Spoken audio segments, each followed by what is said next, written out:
دسہرے سے قبل ہر خاندان کو اندرما مکانات اور ڈیجیٹل کارڈ کی اجرائی، ریاستی وزراء کا بڑا اعلان۔ پی سی سی صدر مہیش کمار گوڑ کی نظام آباد آمد پر شاندار استقبالیہ تقریب کا انعقاد کیا گیا، جس میں متعدد ریاستی وزراء اور کانگریس رہنما شریک ہوئے۔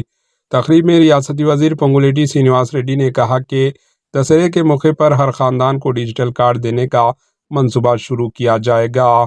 پونگولیٹی سرینواس ریڈی نے کہا کہ کانگریس حکومت کے زیر اقتدار آنے کے بعد مختلف فلاحی منصوبے نافذ کیے گئے، جن میں اندرما مکانات اور دیگر ترقیاتی اسکیمات شامل ہیں۔ انہوں نے مزید بتایا کہ ہر اسمبلی حلقے میں 3500 سے 4000 مکانات فراہم کیے جائیں گے۔